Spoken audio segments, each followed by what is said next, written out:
everybody, and welcome to the RHAP B&B for episode 11 of Survivor 42. My name is Mike Bloom, back to see a super tense vote out, followed by maybe a not so tense, in fact, almost celebratory exit from the game of one of its biggest players. Of course, we were talking about that epic Final 7 episode, vote, game, challenge, etc. And I've assembled quite an epic panel to break it all down. First off, she is certainly a flame in a box in that she lights up any podcast that she's on. Liana Boraas. Liana, how are you? I'm doing well. I got rained on my bike ride here to record the podcast. So I think I'm like totally in the mindset of Survivor, like cold, soaking wet, shivering. I'm in there with them. I can totally empathize. So can't wait to break it all down. How many toenails do you have left? I don't want to talk about it.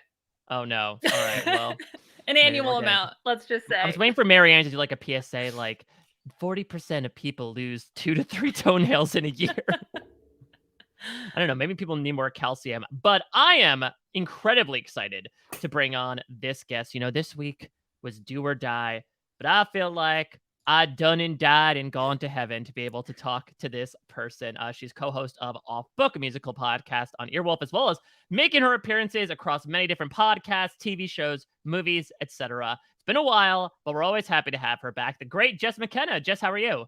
I'm great. Thank you. Wow. Good intro. Thank you, Owen Wilson. This is showing up here for a hot. Happy to be here.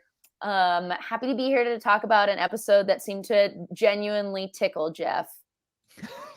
to the point where he makes a PSA at the end, like, God, isn't this great? Aren't we having a great time? Isn't this what it's all about? Playing hard and then being friends. I was like, yeah, Jeff. I think between that, the challenge, today's challenge, it's a dangerous one. The twist, all of that. I mean, it was really just getting in his jimmies, So this I could understand why he would call fun. Last week, again, not so much. This I would more understand is like, today's fun. That would make more sense than, again, starting in this like frigid cold water and carrying a bean bag across a balance beam. He's got a twisted definition of fun. I think it really does seem like one of the worst weather years. I don't know. Maybe I just have recency bias, and maybe just because of the less rice stuff, I'm like, I do feel like I am being let in on more just day-to-day pain and struggle. Yeah. Which I don't know how much that adds to the game for me, honestly.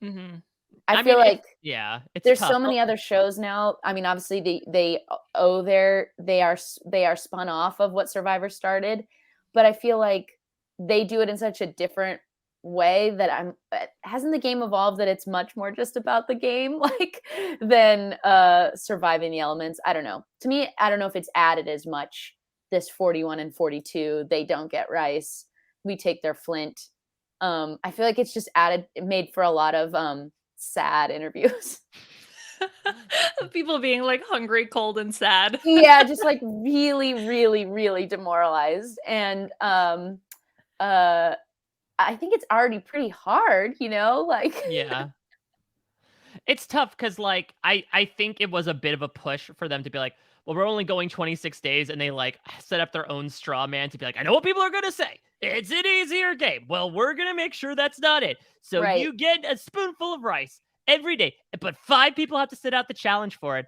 That being said, I was more appreciative of it, I think, this season than last season, and one of the major reasons why I adored this episode is at least one thing that factors into the misery is that sometimes the misery comes out through the interpersonal relationships. And we saw that in this episode, right? That like Romeo, probably just completely spent in general, is now just becoming a sloth around camp and getting on people's nerves. The exact opposite is Jonathan, who is like now expending all his energy, but complaining about it. And that's getting on people's nerves. So that was one of the many elements I liked about this, was like how, because of the way people were behaving at camp, it affected the strategy rather than what we're used to with the post-merge, which is just like strategy.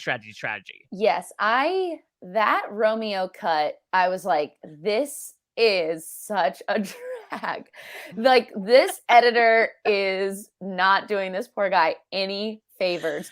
Just the the intercut between people doing their impressions of the way he scoops the rice, and then so many examples of him scooping the rice, and maybe also just like obviously they're in a bubble, but I'm like in a post-COVID world watching someone's hand in that bowl over and over again scraping. I was just like, this is so viscerally gross. And between that and the toenail, I was like, this episode has a little bit of some ick. But I agree, Mike, overall, I really loved this episode. It was so like high octane, as one person described a touring production of Fame that I saw as a child. And I was like, what does that mean? My mom was like, high energy.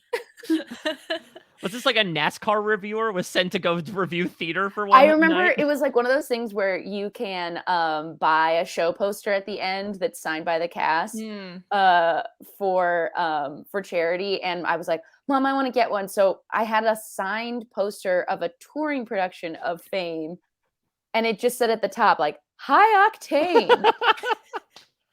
Maybe that's how we should start marketing the podcast, Mike. Like the Oh, B&B, yeah. high octane. Yeah, but it's less so high octane, and it's more so like when you get sugar in your gas tank, of just like, it's not exactly running completely right. In fact, people are wondering why the wheels are on at all, but it's still running. You could probably get a few more miles out of it. Before it totally breaks down. Yeah. So, Liana, what did you think about the episode overall? Yeah, no, I totally agree. I thought it was fun because I think we did get a lot of camp life because some of the strategy was motivated by that. But then we also got to see the strategy with Drea bringing up the fact that, I have the opportunity to steal Mike's idol, telling it to Omer, who then we get the sort of genius style reveal at the end where he's, we don't know. Did he tell Mike? Did he not tell him? Does he have his idol? Or is, Drea going to be able to steal Mike's idol? So I thought that was really fun. So because we had so many different elements, I thought that it worked really well together to make for a complete breakfast, if you will, of Survivor. Like 90s breakfast commercial. Like we have the orange juice and the toast. Yeah, exactly. So, Jess, we even expanding outwards from this episode, we haven't gotten your thoughts since it's been a while on not only this season, but like the new era. I guess outside of the limited diet options amongst the castaways, what are you thinking about Survivor in the 2020s? Well, I think that 42 is running a lot better than 41 did. I think there was a lot in 41 that they were doing to try to convince the fans that like these changes would be good. To your point, Mike, they seemed like they were always trying to like get out ahead of the criticism. Like, here we go, we're dropping the 4, we're keeping the 1. And I think because 40 was such to me, a very successful season, a like joyful, incredible season, it feels right for them to try to like keep it fresh and make some changes. But I think the changes are working a lot better in 42. I think the show itself just knows what it's doing a little bit more, even though they've kept a lot of the same pieces. There's something about the way that they're being explained to the audience or treated to the audience that just feels a little bit more in the pocket for me. I think that the casting of this season is really amazing. I think like it's just, no matter what they try to do of twists and turns, if you don't have good people, it doesn't really matter. I think 41 had some great players too, but I think that there's just a really good balance of dynamics in 42. I like that even players who want to play a little bit more old school style, like a Mike or a Jonathan, who want to like Mike really rely on traditional loyalty, or Jonathan rely on traditional providing around camp and being a challenge beast, that they still, well, Jonathan's not amazing at strategy, but he at least knows that it matters versus like sometimes those players are like, this is all I need to do. He knows that he needs to make moves.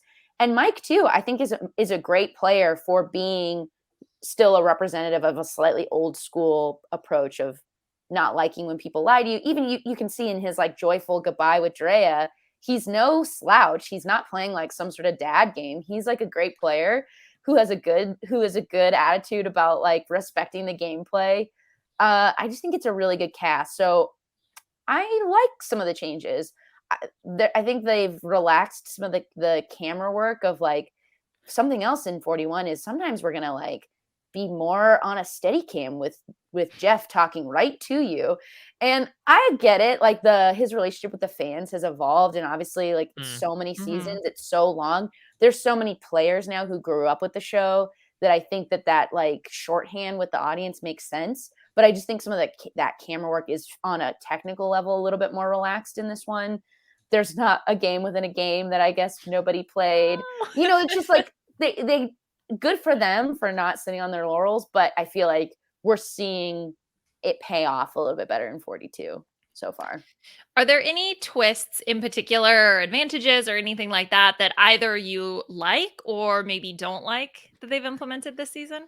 Well, I think that we'll see that some of them don't have legs, that like they Mm. benefit from the fact that 42 couldn't watch 41. Mhm. This thing of saying weird phrases, obviously you can't keep that, because now a viewer will be like, why do they say that thing? Why'd they say that thing again about a rabbit in the mailbox or whatever? Like you're going to instantly know, oh, she has an idol. So obviously they'll have to like go back to the drawing board for another way to trigger idols. Mhm. I think the what is it, like Sands of Time, the one person, I think that's stupid. Oh, I love that. I love calling it that. That feels so Yeah, I poetic. prefer that as well. Just because I think we were just calling it the hourglass or like Yeah, I think Yeah. it was shorthand. Yeah. Yeah. Like reversing the thing, I don't know. And I think that exiles are tricky because I don't want that person to have such a loss of momentum. I don't know. Those are always tricky. I'm not always against them, but they're not my favorite. And I just think that one gets like built up as this huge thing. And just because it ended up being played by the winner of 41 doesn't mean that the challenge itself has, or the twist itself has impact. I like some of the advantages having to be shared. I think that that's interesting because it's a forced secret that maybe doesn't get that maybe makes people have to work together in a way that they wouldn't want to. I think that one's pretty cool. And I don't mind there being like buyer beware stuff, because all these people are definitely just going to go for it. Like everyone out here is a game head. So I like that. I think that those have been compelling. Yeah. What do you think about the do or die? I guess the more like most recent thing that we saw, because now we've seen it twice. I guess even a larger question is like, is that something like the phrases that we might not see again? But what are your thoughts in general about this idea of like, you can risk getting in the challenge because if you're the first out, then you have a 1/3 chance of going home via random draw. Well, I think I like it. I think the one in season 41 was a more like ball-based challenge, right? Yep. Yeah, I was like holding the This one was so clear of, I wish that they would make those challenges more of like a classic mix them up of there's a physical part and then there's a mental part. So more people would be perhaps like enticed to think that they would at least not be the worst. Standing on that pole with especially them not having food and their weather that they've been through, like of course everyone is just gonna say, I can't do this challenge. Yeah, it's a good point. I know that like Rob and Bryce brought it up as well. I think you'd have to tweak it slightly where with endurance, you could very easily map it to be, okay, first to step down has to do it. In this case, you'd have to run through the entire challenge, right? To be like, okay, the last person to finish the challenge, which feels maybe a bit more in the schedule of like the challenge than Survivor, but I don't think it's exactly out of the picture. And I agree with you. It would incentivize more people, whereas here, right, everyone else looked at Jonathan and Lindsay and are like, one of the two of them is probably going to win anyway. So, like, let me just yada yada through it. Yeah, And like get out I here. cannot risk it. What if I slip on that tiny thing? Like, and then also I wasn't really familiar with the Monty Hall problem. That was so I looked it up with 41, and so it's just crazy that statistically both of these people have done the quote wrong thing and been right. I was debating this. I was like, do you think Jeff has one of those boxes where you can like hold part of it when you open it, and then you could hold like either Oh, the you're talking top or the about bottom? the false. No, because Yeah. my like prevailing theory throughout all this stuff with the do or die, I think Jeff wants people to die. Not from like depleting them of rice, but like he loved when Sari got eliminated from Game Changers. Like he loves these unconventional eliminations where people take a risk.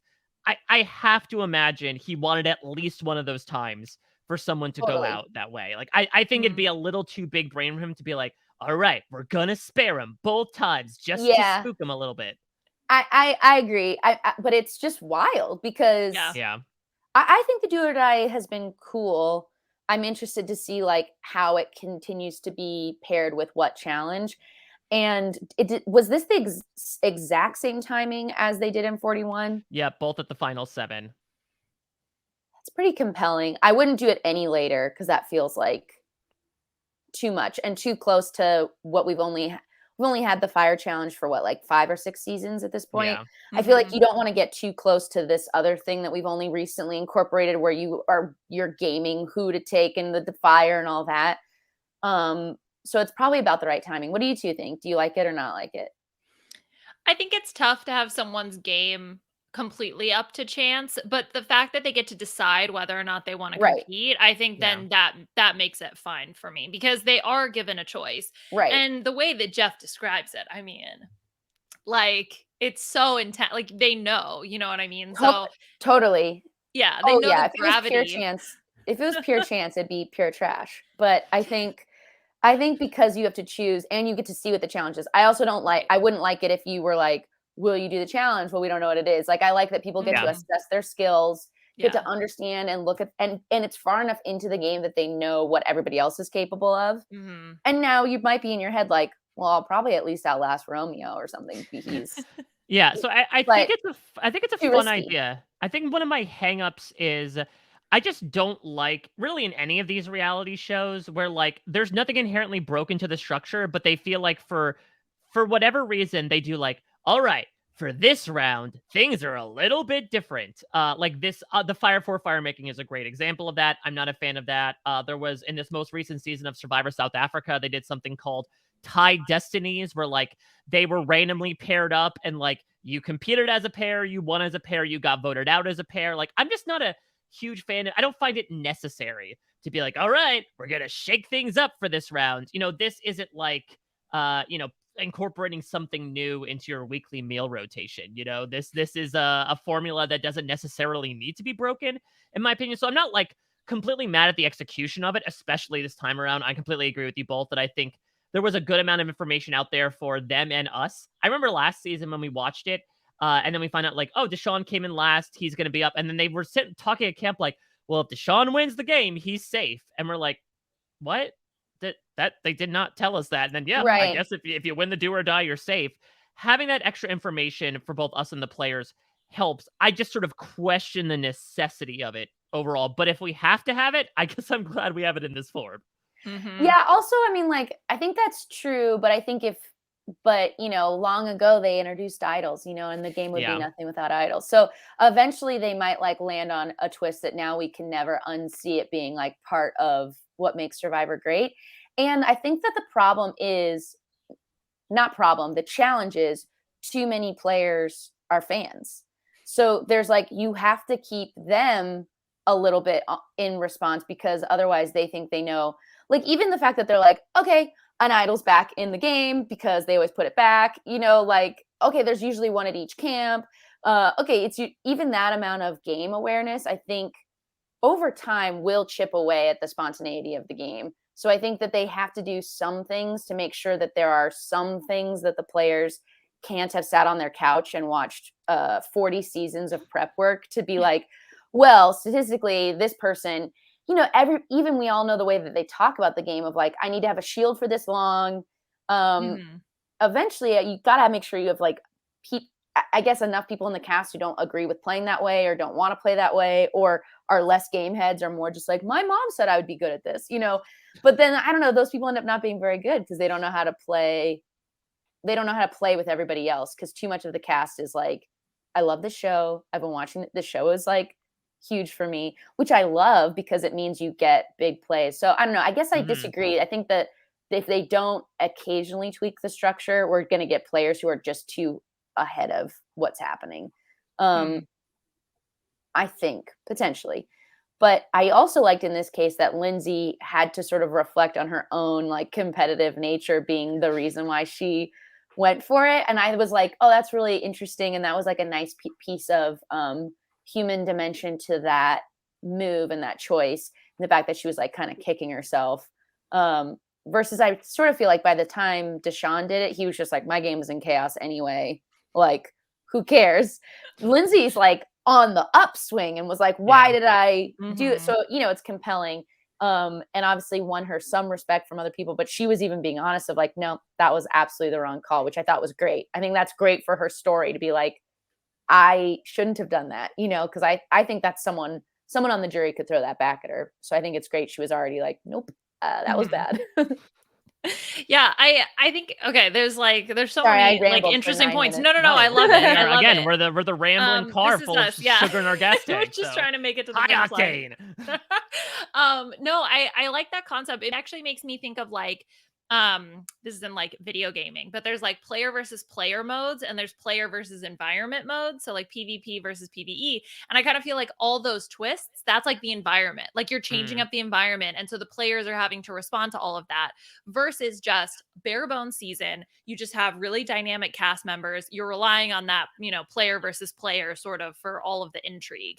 So to find a good balance and a good mix of those two elements, I think is really what the show should strive for. And I think that that's something they are working on, which is because you want an interesting cast and you also want the right amount of element dynamics because either way it could be boring. So yeah, I totally get with the kind of testing things out, but you got to find that balance. And I think that's something that the show is still now working on in this new era of Survivor.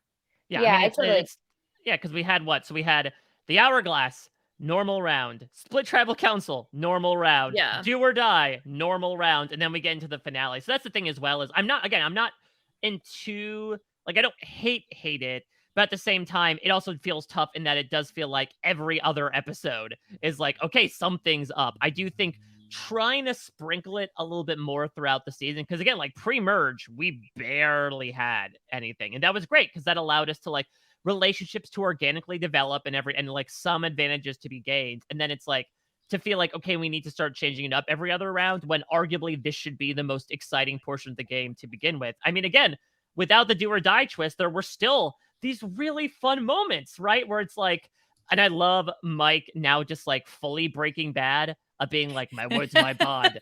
Drea, I'm working with you. And he turns around I'm not working with Drea anytime soon. We're not doing that at all. It's just he doesn't even care which might unfortunately I think lead to some bad stuff for him. I feel if he makes it to the edge of the game, I think he has realized that you can't really do that. But I think because he keeps saying he's going to, that's really going to reflect badly on him. Yeah, it could. I sort of feel when everyone is on the receiving end of one of those talks from Mike that they're going, okay, Dad, because they're all younger and they're all a little bit more game head. I think that I think it could because it's just hey, if that's what you say you're doing, say what you mean and do what you versus everybody else who's I'm playing the game. I like you. You trust me right now. You know that I'm probably lying and we all sort of agree.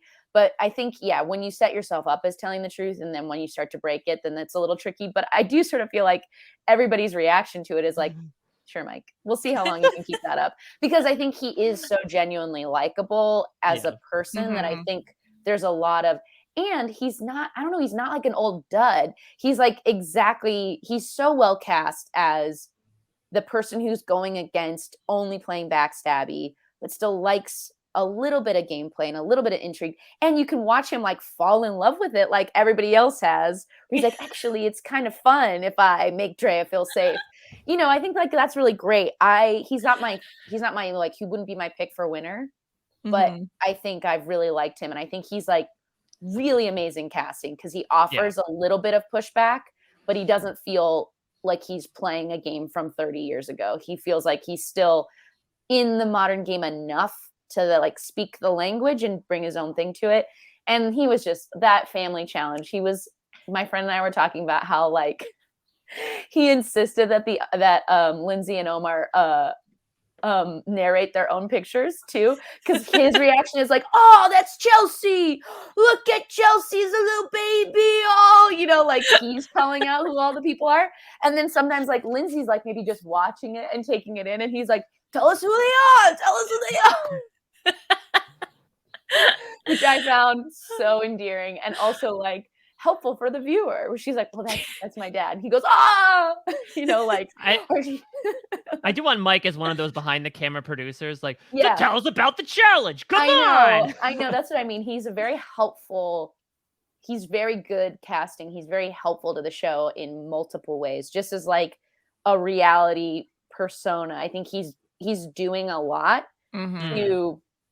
he's giving us the oh, you know what? I like talking about other religions. It's good.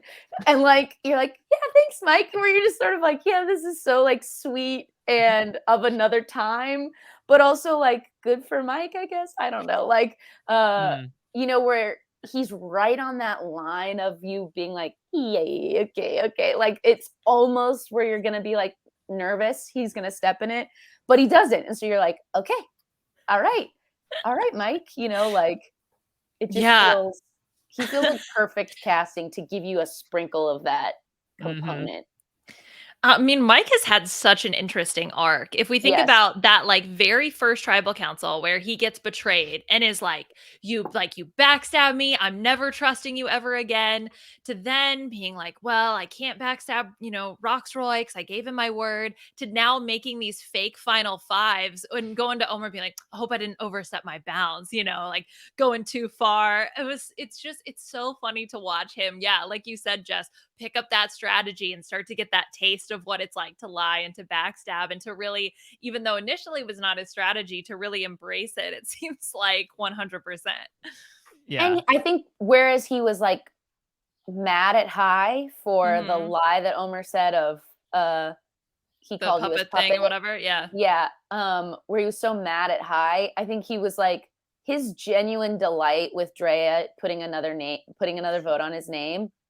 I just was like, this is the best. I was with Yeah. Jeff. I was like, this is totally that would be if I've always said, and it would be very hard for me to pull off because I'm sure I would be so emotional. But I always love when people on their exit are just like, yeah, good game. Mhm. Like that would be my goal is to play like that where I could try to not take it personally as much as possible and Mhm. appreciate that what I like about the game, someone just played and that's great. And it's only a compliment to you if people vote you out typically, unless it's like early and you're bad at challenges or something. But if you're at this point, it's because someone thinks you're good. And to be Right. able to be like, okay, great, we did it. Woo, woo, woo. Like I love that so much. I know I would probably just like sob and be like, I can't believe you did that to me. And then have to like later be like, okay, now that I've had a cheeseburger, I'm able to understand. Yeah, so I want to use that to segue actually into talking about Drea because I don't know, I found it so interesting, and I think Drea actually pointed this out herself to me when I interviewed her that it felt like we saw an entirely different side to her once the votes came in for her. Like, what I've loved about Drea throughout the season is like how blunt and straightforward she is. I compared her to like the April Ludgate to Marianne's Andy, essentially, of just like, nope, that's not it. I'm not saying that. Nope, you're like she is just very matter of fact.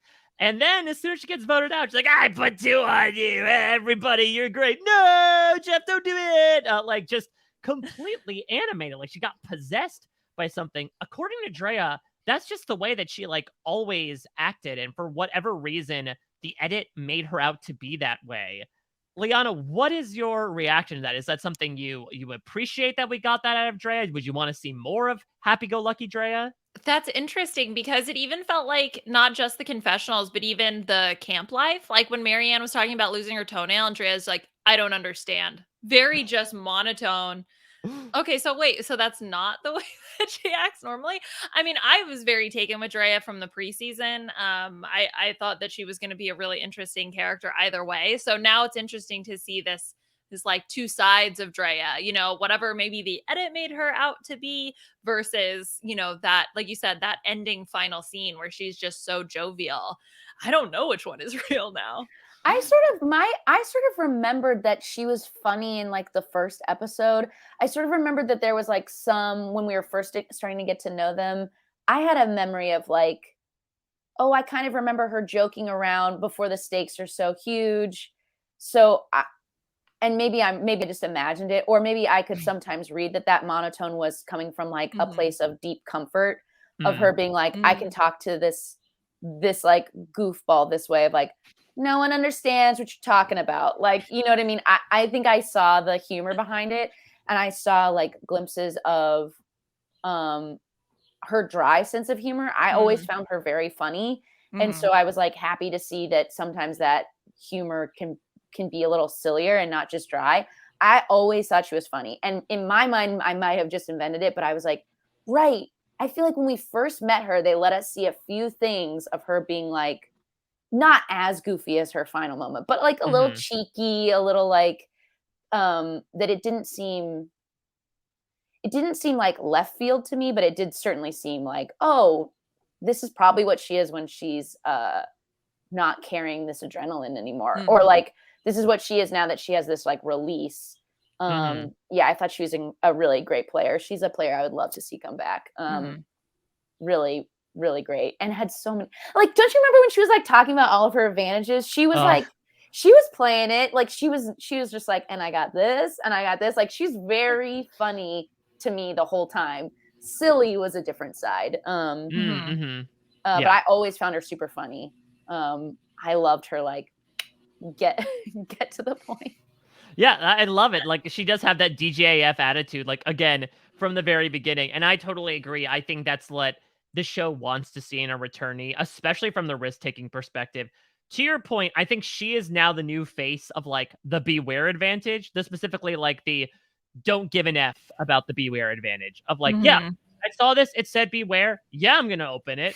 And I think that's what just like, that's how you play Survivor. That's what you do. And so I think her sort of serving as the forefront of that, in addition to being such a motivating force for the season, I think would merit some sort of return, I would imagine, depending on like if we get 3 more Dreas after this, you know, maybe that lessens her chances. But I do feel like if I'm looking back on this season already, I gotta feel like she's at least like top 3 most likely to be called back. 100%. Like unless if for some reason Omer doesn't make final 3, she would be my number 1 pick to come back. So good. She's I think she's really compelling. Yeah, and I will say that I do think this was a benefit of Do or Die, is I think it made people feel like one tick off the gas and be a little bit more creative with what that move was going to be. Like, I wonder if that big of a move had happened, if they weren't just like pontificating every angle of like, well, let's game down Lindsay getting it, not getting it. Maybe they would because they're just at that time and they are good players, but I think it gave them a little bit of room to be a little more creative, even if it was subconsciously, because they're like, well, it also might just be nothing, you know, like, I don't know. I think it made that, whereas I feel like with, in 41 with Deshawn, I feel like people were a little bit more like, I think that it's just going to be Deshawn, and their move felt a little bit scrambly. I might be misremembering that, but that was at least maybe how it didn't feel as clicked in as this one was, where they were like, multiple people were saying, if it's this, then it's this, then it's this, then it's this, and being able to see it way down the line. Maybe they would have because they're good players, but I don't know. Do or Die might have helped that a little bit. I wonder if that's kind of a thing that happens sometimes when players win individual immunity. They are like, okay, I'm safe, so let me just sort of brainstorm or take a big move. Well, or I mean, that's what Jonathan did with the Tory boot, right? Like, let's flash back to when Drea could have gone. That's exactly, he's like, I'm safe now, so let me start walking around and doing some strategy things. Yeah, exactly. And so I wonder if that mental burden is alleviated to a certain extent, because you can think like, okay, well, we got to do this first. So then let's just like take some time to think about what could really happen. Although it was Lindsay who came up with the plan to steal Mike's idol, and she was the one who would have been going home potentially. So it was funny that even though she was the one who was at risk, she was still also willing to play strategy, right? But maybe that is like, well, because she could have been safe. So it does sort of take away part of that immediate pressure of knowing, 1000% you have to go to tribal council and you have to vote somebody out. You have this sort of option that like it may or may not happen. So let's play a little bit more. That's, I think what I mean is like, I think it gave everybody a little bit more sense of play because they were just like, this is wild. Let's embrace it. And I think that, but again, that comes back to casting. I think like that's their ownership of this moment versus another cast might be like, Lindsay's definitely, and obviously now if they do it again, people will have seen it. So I don't know. It's very interesting, but I thought that it made for those moves were amazing, and they were and everybody, Drea was right. I think that was good timing on her part to do it. It didn't work out, but I feel like everyone was right. Like it was so cool.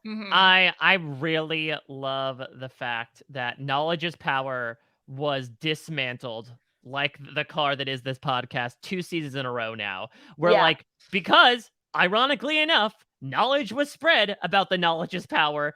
and then took those players to dismantle it. And I really do want to give kudos to Omar and Lindsay. You can say what you want to about like, should they have taken Mike's idol and then voted Mike out? We can sort of quibble about that maybe at another time, but I just love their ingenuity to like, it only probably took them like a few hours for them to find out about something that has never happened in the game before. And then say, no, wait a minute. If Mike's idol technically isn't on him, he can't give it to her. And I think that was just a very, very fun move. And, now we've seen a different version of it. The first time it was that Xander had given the idol to someone else and like made a fake idol. Mike didn't go that far necessarily, but I do like this. I hope Knowledge's Power gets brought in another season where maybe idols are not as much public knowledge, where like there is some fun mystery as to, okay, I think this person has an advantage, so I'll ask for it. But 2 times out of 2, I think we produced really fun moments as a result. Mm-hmm. And while they're starving, also, for them to be able to come up with those creative solutions. It's like, I don't even know if I would think of that, like, fully rested and fed. So props to the game players. I mean, they're out there, like, they're doing the damn thing. It's very impressive. Yeah. So, Liana, you talked about Drea, certainly being a character in the preseason. If I recall correctly, I believe when you all did that RHAP podcaster draft, she was part of Team Liana. So let's see if it reflects in your preseason predictions. Did you have high hopes, not the person, for Drea? Yeah, I love that Omar did a Mike is high on high, because I thought of you, Mike.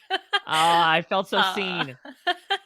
A high pun. Okay, so for Drea, I had her as making the jury. I said that after Roxroy was taken out, Drea can't find a crack back in the Merge tribe, and she is consistently targeted.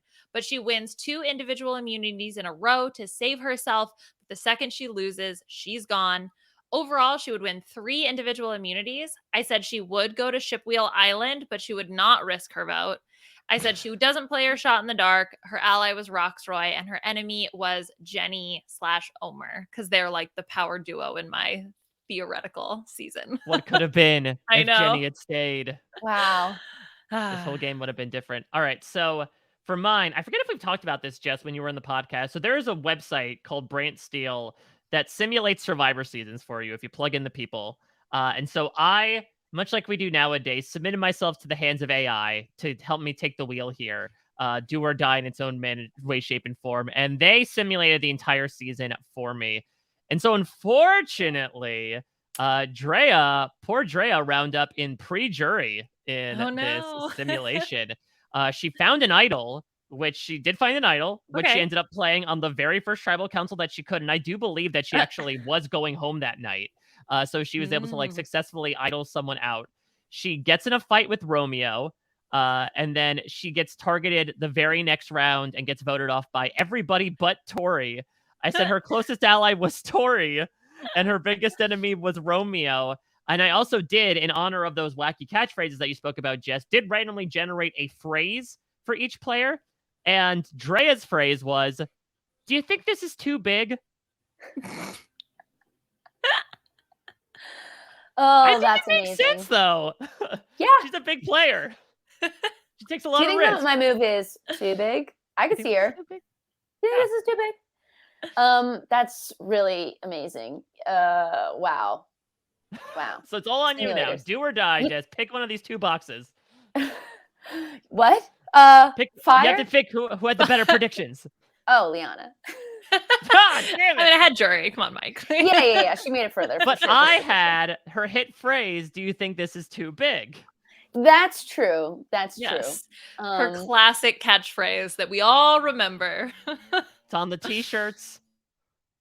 I think she's also a much more, she ended up being a much more flexible player. Like, I don't think she's not really like one ally, one enemy. She's more like some allies, some people who now I'm less inclined to play with. She was I also feel like she was just not in a great way. She didn't get like stuck in like, well, this is my, I must do it this way.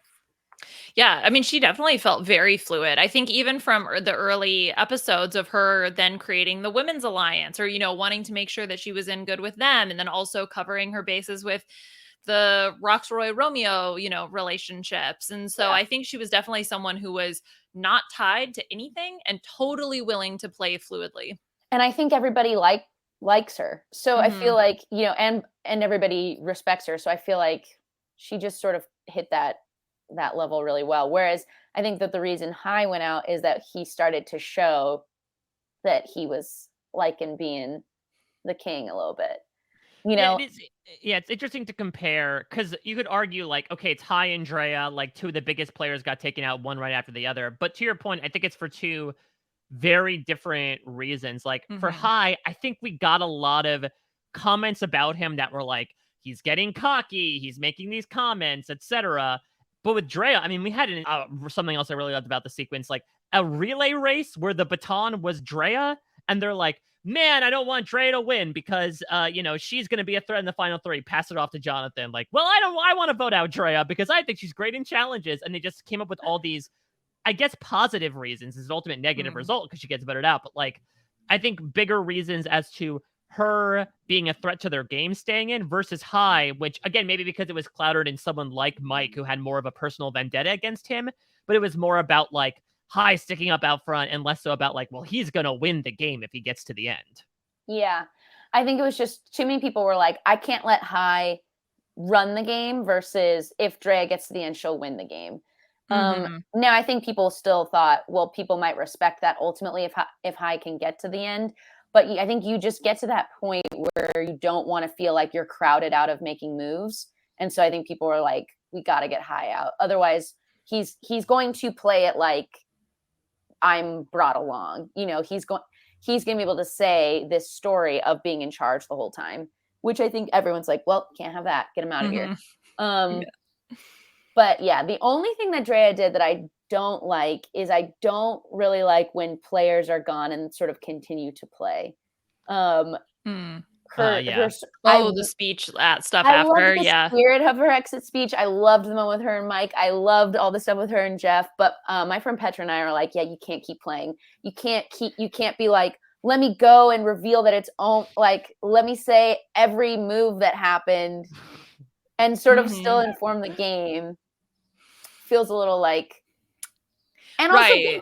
like you did put a kiss of death on Mike, like, and not that I think it's anything new. Everybody's like, yeah, people really like Mike. He's a threat. Like, I don't think it will actually change anything, but I think in general, I don't like people like playing the game after that point. Yeah, but to your point about Mike, has it gotten so meta when people do that that they're like, yeah, but it doesn't matter. Like Yeah, I don't know how I would be surprised honestly if any minds were changed by Dre. Now the Omer stuff might be different because right. then people are like, oh my god, he might have been up to something. But yeah, I personally feel like while I really love the Drea thing, I mean in general, I like when things get changed up with this temperament.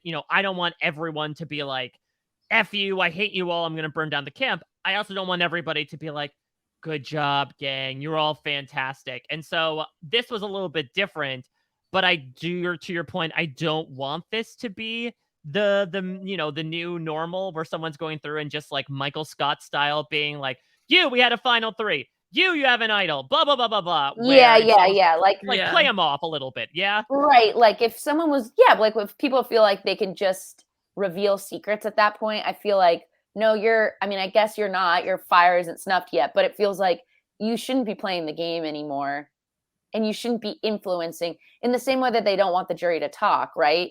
Like, Hmm. as they're Mm. sitting over there, they're supposed to silently be watching versus like sometimes when they get too chatty, it is a little like, no, no, no, no. I don't think now it's still, I love the human component. That's what makes Survivor great, right? If I'm saying something at Tribal and I watch 3 people in the jury roll their eyes at me, then I'm certainly going to adjust that move because now I'm courting them, right? Like as soon as Mhm. they're over there, I'm trying to present myself at Tribal to make sure I eventually get their votes.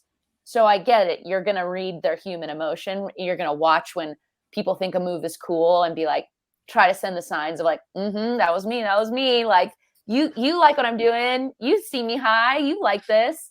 Because hopefully what you want is like as soon as those people get over there, which obviously we know sometimes they don't. Sometimes they get over there and they continue to hold a grudge. And then they use their whole question to just be mean. But I mean, ideally, they should be like progressively getting more removed and more like, okay, great, let me look at this objectively as possible. So I Mhm. feel like she's on the jury at that point. You shouldn't be blowing up like who told what to whom. Um, a little bit. But other than that, no notes. She's great. No, high octane. That's my feedback. Yeah. High octane. Is this too big? No, it's not. Yeah, I wonder out of all the things she said, the Omer one is the one that really I think could do the most damage after this, especially if someone like who thought that they were close to Omer. So Lindsay knew about it, right? So Lindsay's probably gonna feel good because okay, Omer, Lindsay, they're tight. But what about, and Mike obviously will feel good, but what about everybody else? You know, what about someone like Marianne, who is someone who's worked really closely with Omer?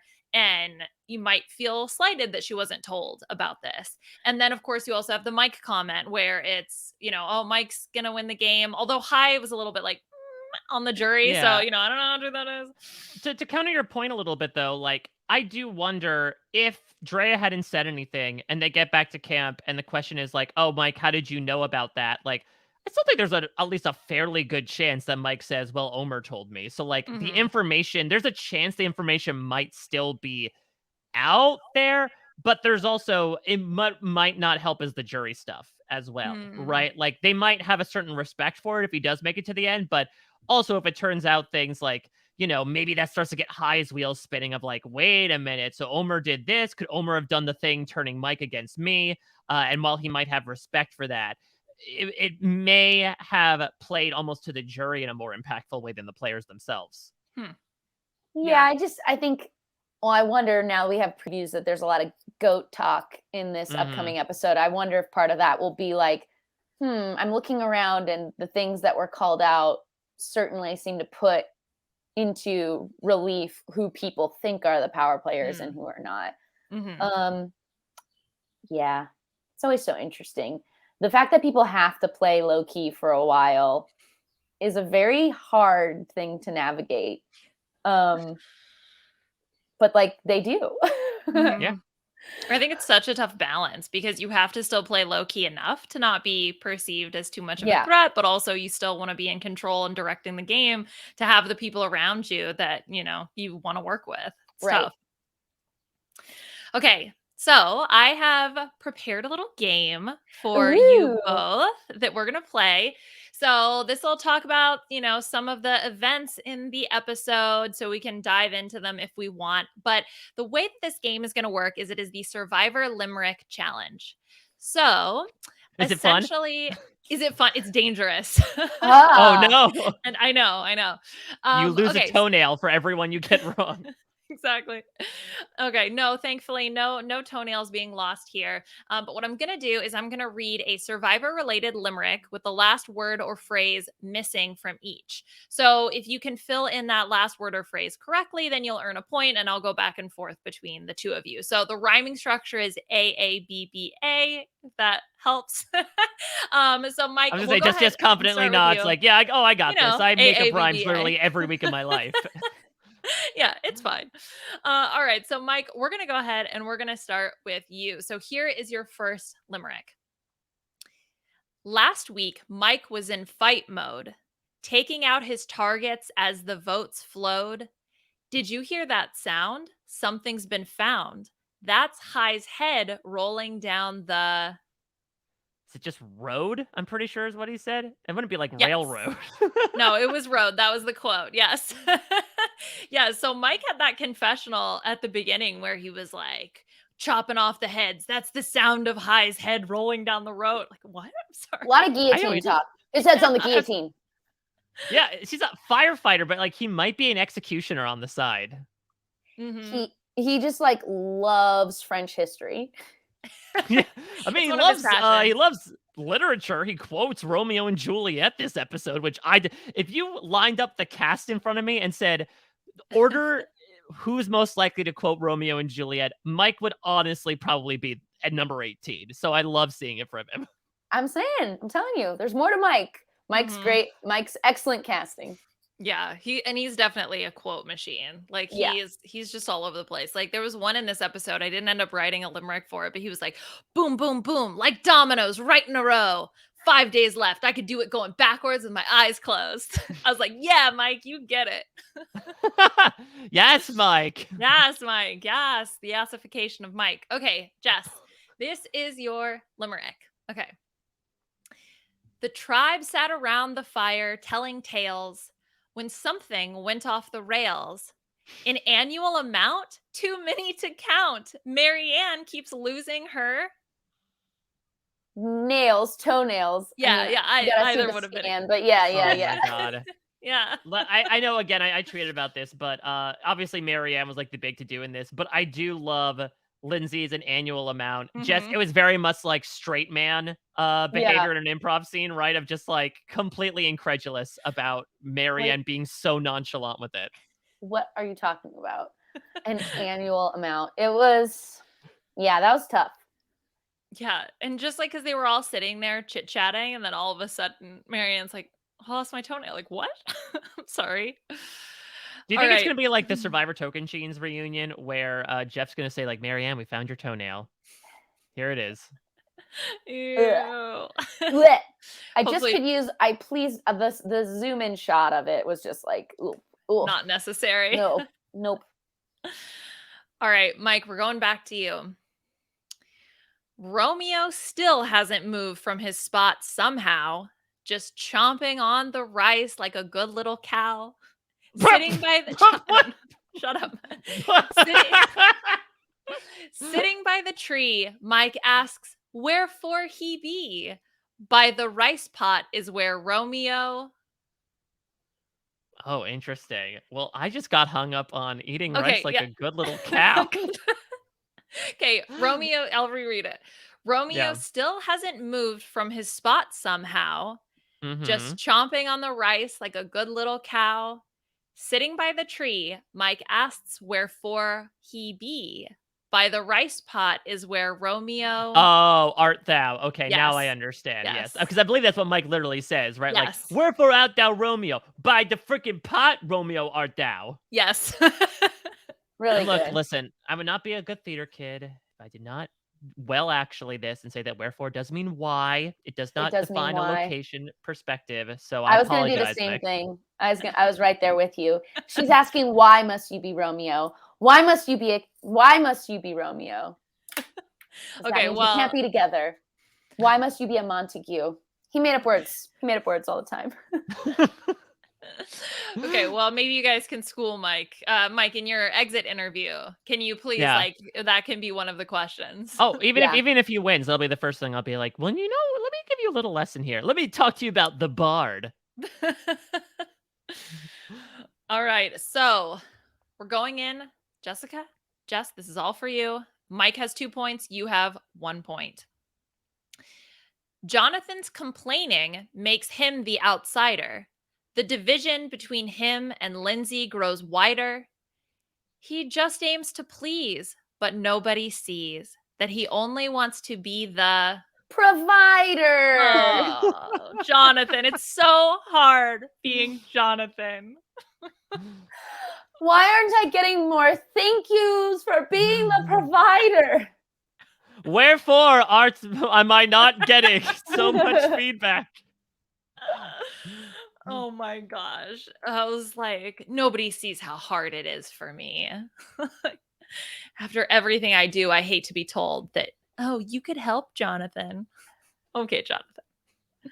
He doesn't have his eggs and his cheese, I guess. Yeah, his brain is really missing his 5,000 to 6,000 calories. Yeah, it's fried. Okay. Much like those eggs. 2, yeah, right. 2-2. We're going into our last 2 limericks. Mike, this one is for you.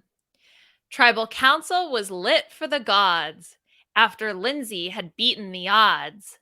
But which plan would win out? There's all kinds of doubt when you rely on the winks and the nods. Yes. Nods, head nods. I would have accepted either. That is correct.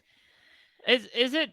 This is a little. I don't know if this is a hot take because, like, I've been really liking this season, but this season in particular, I have really felt the time on Tribal Council. Like, it just honestly, to me, it feels like a little bit of empty talk. It felt this way actually in this particular episode of just like Jeff being like, now let's hold on for a second and focus on what do winks and nods mean. It feels like there's a producer off camera being like, a stretch, come on, like give me 10 more minutes.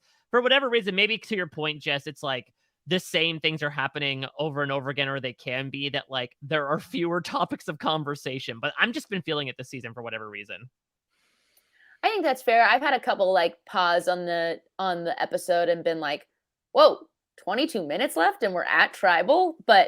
Um uh, but yeah. I mean, it is typically my favorite part, but I agree. They've been a little episode heavy. They were a little large in the relation chunk. I think also with a lot of super fans or people that are familiar with the game, they now have a better understanding of the art of tribal council, which is you need to be able to Mm. respond without really saying. You need to give Jeff enough so he'll leave you alone, but you Mhm. also don't want to give anything away. And so Mhm. I feel like Omer is especially like so good at this, where he's able to say so much, but also says like nothing. Yep. Yeah, that's the thing is like, and the other thing as well, and just you pointed this out about timing is like when you see there's 10 minutes left and Lindsay does the do or die, you gotta be like, we're Yeah. not getting a 7-minute Lindsay montage sent to like Right. Bad Day by Daniel Powder like she's on American Idol. Yeah, that's tough. There's nothing you can do about that, but it was like, "Oh, she survives." Hmm. You know it immediately seeing how much time is left for sure. Yeah. All right, Jess, this is for you. Drea finding all the advantages takes nerve. As a hard worker, it's what she deserves. But at tribal council that night, she gave the tribe quite a fright when she says she just sits around and. Observes. Yes, I observe. You go to the I water lo well, I observe. Observe. Yeah, See, that was the that's her being entire funny. She's Yeah. funny. I yeah, that was the entire observe. well, that was the entire like onus of this. I was talking with Liana, and for some reason, like the way she spoke about it almost felt like poetry to me. And so we thought Mhm. it'd be a good week to do limericks. Like it did feel like something I would see on the New York subway written in like one of those little placards of like Drea Wheeler, I observe. 100%. Like she's like very TV ready. You know, Mm. like some Mm. people are great on this. Some people are great on reality TV because they're like, how does this person absolutely forget that there's a camera here? Like, how is this person being so themselves? And I think we see less and less and less of that on Survivor because it's people understand and they understand the types of things they're supposed to say in an interview because they've watched 1,000 of them and they understand like, well, I'll help, you know, and we always get there's certain people each season who are such game heads, they're great at narrating the rest of the game for the audience. And you can just see the producer off camera being like, can we get a little more from you? Because you help explain this to the audience and you're very valuable in that way. And she is just like, what I think it's just her personality. I don't think she's doing anything consciously of like making herself be packaged for television. I'm just like, she is TV ready. Like you can put her in these moments. She can narrate these beats. She can like speak in poetry. She's just like, she's great. Yeah, she can give her one woman show. Honestly, that's one of the reasons why, besides just like in the way she plays, that's why I would want her back on a season. I think she's like a very important ingredient to why this season has been good in that way as well.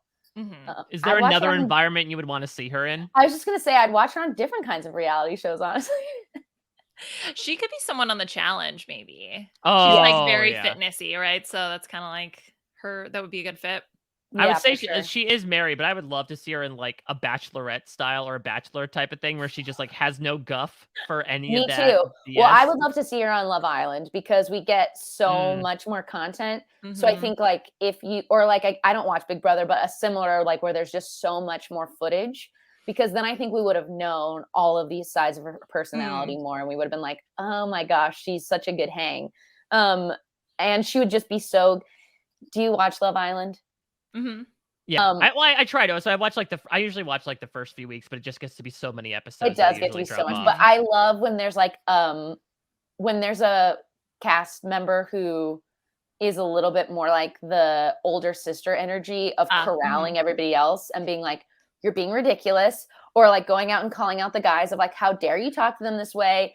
And I feel like she would be invaluable in that role. Yeah. Well, yeah. I mean, I know she's married and we can't just put her on a dating show, but like that's actually what I would love to see her on because it would be so much more content of like getting to see all the different angles. Yeah, in a different environment. Liana, how do you think Drea would do? Because like Jessica now got my mind percolating. I feel like between like all the one-on-one deals she was making and like all the powers she was finding, do you actually feel like she would be conducive for a show like that? For Love Island? No, for Big Brother. I'm Oh, sorry. okay. For Big Brother, oh man, I don't know. I think the thing is that because she was like going after everything very intense, and Big Brother, you have to just totally chill out. Like you have so much downtime and you can't be playing all the time. I have no evidence to base this on, but she strikes me as someone who could do that. So I would be optimistic that she would be able to handle it. But at the same time, I just worry about all that downtime, especially because she's someone who is like high energy and is like doing a lot, that would start to drain on her and we could see her flame out in like the first month. I will say her exit reminded me a lot of a Big Brother eviction, right? Where like you get to hug people, you get to like say things, especially Big Brother Canada gets to do the whole like RuPaul's Drag Race esque like get to the top of the stairs, say your exit line, and then go through the doors. Yeah. Yeah. She could have what was the line? That's a big one. That's too big. That's not Yeah. big Is that enough. too What big? was it? Is that too big? It's not too big. Is that too big? It's not too big. And then All she right. walks out with no answer. I haven't watched in a while, but I feel like she'd also be so good at Amazing Race. But there's less. I think just because she would have like the stamina and breadth of skills to be good at it, but you would lose the side of the like mind game part. I know there's like little bits of that in that game, but not as much. Maybe mind games with her teammate, but I think she'd have to race with Marianne. I think they'd just be the perfect pair together. Oh my gosh, that would be. You know, they travel's such a great revealer. Everyone's like, before you get married, go on a big trip. And like, sometimes you discover there are certain friends you can't really go on trips with. Marianne would be a very tough travel partner. Very, very tough, especially like you have to get up at 4 a.m. and she's already like talking 1,000 miles a minute. I would be like, I just need you to stop. I need coffee. Shut Yeah, your mouth. yeah. And she's like such a beautifully sensitive soul that you wouldn't be able to tell her that. You know, you could never be like, I need you to shut up. And she'd be like, oh my God, you won't believe it. I'm down to 2 toenails now. Yeah. And I'd be like, we're running through the streets of Berlin. Yeah, how many toenails survive? Like so much moleskin will be needed. Yeah, that'd be tough. All right, well, congratulations to both of you. It is a tie, as I do not have a tiebreaker. So you both did fabulous. So much fun. I guess technically Jess will win because I'd repeat one for Mike because he got too caught up in the Cal line. So if you want to be technical about it, we'll give it to Jess. But in the spirit of fun and because games, your writing was so weird that I had to ask for it to be said again, I lost. That is correct. Yes. Yeah, listen, I observe. See? There you go. You truly have the powers of observation. Well, that being said, we would love to observe something that you're going to bring to light for us. We do this every week on the B&B. We ask our guests to bring up a charity or a cause that exists outside of this little Fiji-based bubble that is Survivor and Survivor discussion to highlight something that we should look upon and possibly donate to as an audience. So I will throw it to you here. We'll do that steady cam pan that you love so much right over to you. What charity or cause do you want to highlight this week, Jess? Thank you so much. So I'd love to shout out SELA, which is a neighborhood homeless coalition in Los Angeles that does really incredible work. And yeah, I've volunteered with them a few times. They are like very in neighborhoods that need help, and they're an incredible organization. And you can find out more about them at SELAH, which is SELAHNHC.org. You can just search SELAH. It's like a neighborhood abbreviation, SELAH. And it's very LA specific. So I encourage you to find something similar in your own neck of the woods. But if you're in the LA area and you haven't heard of SELAH yet, they're incredible. Or if you aren't in the LA area and you want to check them out and see if they have something similar, if there's something similar in your area, then I'd really encourage you to do so. Well, thank you for talking about SELAH, and it was so great to see ya. Not the musical artist. It was really great to have you on. I mean, when we had you on last time, the world, all of us felt like it was a very different place and time. So it's nice to have you come back on after so long. And it feels like, just like riding a bike again, a high octane bike to talk all about Survivor. Thank you for having me. So I know that you obviously have a lot going on. If people want to check out everything else that you're doing that is not involving Survivor, how can people follow you on social media and check out any other times they might want to have you in their ears?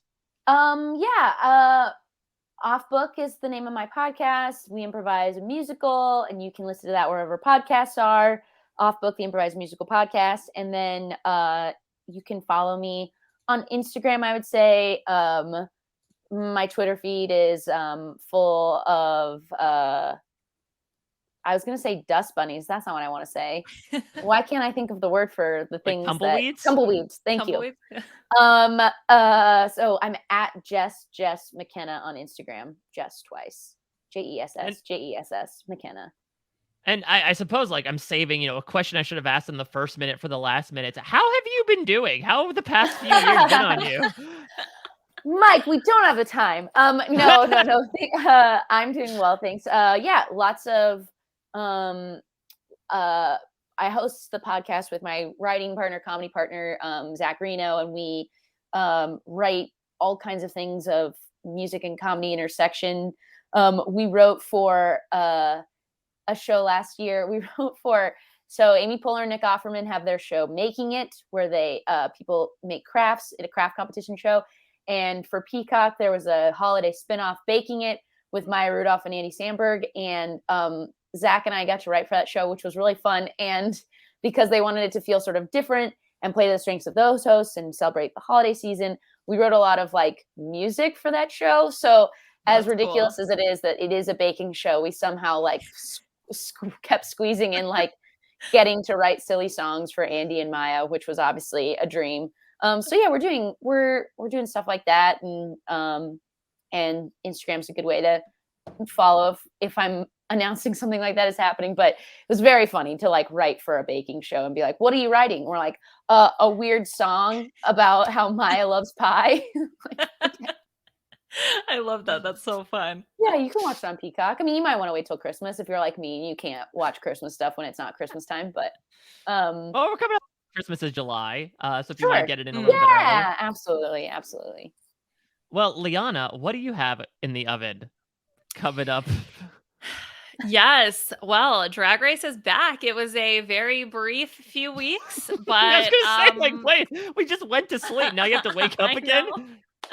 Well, I mean, if you stay ready, you don't gotta get ready. So I'm not ready, but it's this Friday. So we're gonna be recording episodes on the weekends. I think most likely we're gonna record on Friday nights for the next couple weeks. But yeah, All Stars 7 is here. They've been doing so much promo for it. So, they're really hyping up the season. So fingers crossed it's gonna be a good one. And those episodes are releasing on Paramount Plus. So just keep that in mind. They're not gonna be on VH1. And then Puya and I are wrapping up the Masked Singer. So we have the finale left this coming week, and then we're done with that. And then Mike, you're going to be over with Rob. So next week for the B&B, it's going to be double date night.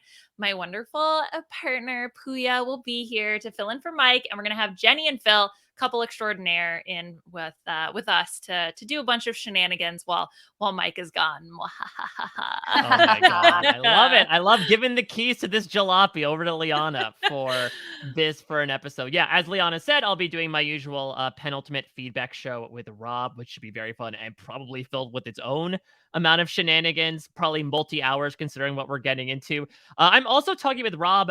I'm talking with him actually tonight at the time of recording this, because I'll be on Nothing But Netflix this week to talk The Pentaverate, which, for those that might not know, is Mike Myers' glorious return to live action. I watched all 6 episodes, and it is something. It is something. So we'll have a lot to talk about. Quite the endorsement. Wow. It is something.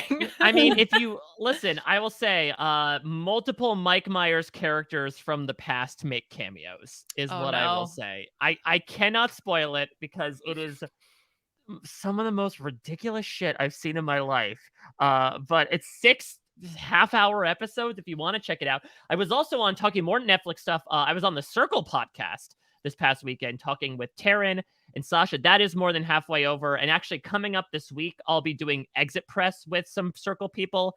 I'm doing it with like basically all the players that are left. So as they're eliminated, I'm putting out interviews with them. I just talked about the interview that I did with Drea. Very fun up at parade.com. I'll be interviewing the 6th place player as well. And then over on post-show recaps, it is hopping as much as Drea was hopping around after she was eliminated. I'm talking Stranger Things Season 2. I'm talking Barry Season 3. I'm going down the hatch with Josh Wigler. And then this week, I'm launching, believe it or not, brand new coverage of a show. The Boys is coming to Amazon Prime on Season 3 is coming on June 3rd. And I get to talk about it with Kevin Mahadeo. He ups superhero coverage on post-show recaps. I've been rewatching it. We're putting out rewatch podcasts, 1 per season. Holy crap, that show is like gratuitous, but like incredible. So if you watch the show, if you want to check out the show, we do a little bit of like a primer as to what it is and whether or not it would be for you. You can check that out. Some Obi-Wan stuff is coming since that's coming out. Like there are way too many things happening right now in the TV landscape, and I count myself lucky to be able to come on and like talk nonsense into this thing for hours at a time. And I hope you all enjoy it as well, especially, you know, for all the various guests that we have on, Jess included. It's so much TV. I have a list. It's so much. Yeah. I think that's how you have to live nowadays. I can't imagine anyone living in that chaos of like, I'll just flip and see what's on. Like, I don't know if those people exist anymore. Can you imagine? If you're just tuning in to Survivor. Wow. Oh my God, don't get me started on that. All right, so next week, as Liana said, while the mic's away, the couples will play in the form of Liana, Puya, Jenny, and Phil. Should be a lot of fun. I'm sad to have missed it, but I will be over on the Daddy podcast, I think as Kirsten and Sasha have recently coined it, with Rob to talk through the penultimate episode of Survivor 42. Cannot believe we are almost at an end here, but we are having so much fun. If you have game ideas, again, we've been receptive of them all season long. You can email us, RHAPBNB@gmail.com, or tweet us using hashtag RHAPBNB. Special thanks to Scott St. Pierre for editing everything behind the scenes. Wolf from America for that fantastic theme song. Liana will be back next week with Puya, Jenny, and Phil. Until then, we'll check you out at your next